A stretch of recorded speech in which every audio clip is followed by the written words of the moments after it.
কুড়িগ্রামের বন্যা পরিস্থিতির আরও অবনতি হয়ে পানিবন্দী লক্ষাধিক মানুষ। সিলেট মৌলভীবাজারে কুশিয়ারা ও জুড়ি নদীর পানি বেড়ে বিপাকে নিম্নাঞ্চলের মানুষ। জামালপুর, গাইবান্ধা, সিরাজগঞ্জে নদ নদীর পানি বেড়ে প্লাবিত হচ্ছে নতুন নতুন এলাকা। সুপেয় পানি, শুকনো খাবার সহ নানা সংকটে দুর্গত লোকজন।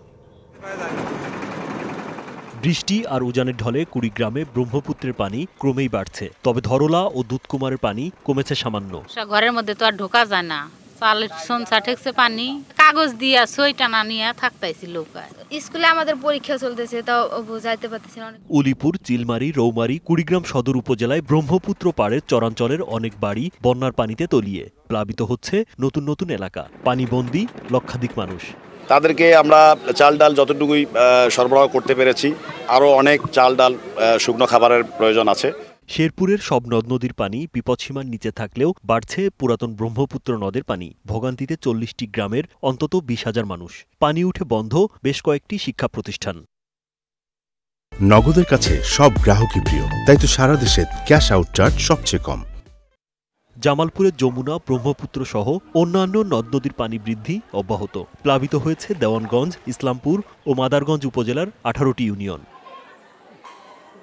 দেওয়ানগঞ্জ খোলাবাড়ি সড়কের সেতু সংযোগ ও দেওয়ানগঞ্জ সানন্দবাড়ি আঞ্চলিক সড়ক ভেঙে ওই এলাকায় ব্যাহত হচ্ছে যোগাযোগ ব্যবস্থা।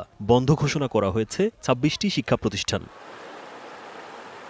গাইবান্ধায় ব্রহ্মপুত্র, তিস্তা, করতোয়া সহ সবগুলো নদীর পানি বেড়ে বন্যা কবলিত সদর, সুন্দরগঞ্জ, ফুলছড়ি ও সাঘাটা উপজেলার অন্তত ২০,০০০ মানুষ।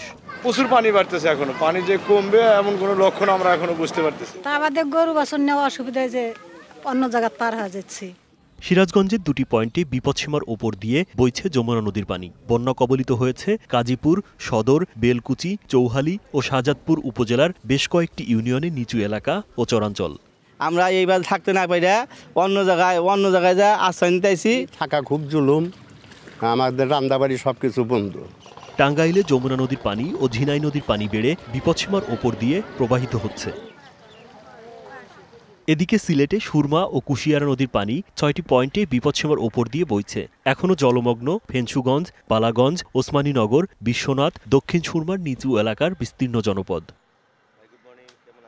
মৌলভীবাজারে মনু ও ধলাই নদীর পানি কমেছে, তবে কুশিয়ারা ও জুড়ি নদীর পানি বিপদসীমার ওপর দিয়ে প্রবাহিত হওয়ায় কমছে না হাকালুকি হাওরের পানি। বসতঘর ছেড়ে আশ্রয় কেন্দ্রে ৮,০০০ মানুষ। হাকালুকিতে ঢেউ লাগিয়া সবকিছু বাঙ্গিয়া ছিন্ন ভিন্ন হয়েছে। খাওয়া দাওয়া বড় কষ্ট হইতেছে, চলাফেরা। সুনামগঞ্জের বন্যার পানি ধীর গতিতে নামায় এখনও নিচু এলাকায় অনেক সড়কে রয়ে গেছে জলাবদ্ধতা। রাজীব বিশ্বাস, ডিবিসি নিউজ ডেস্ক।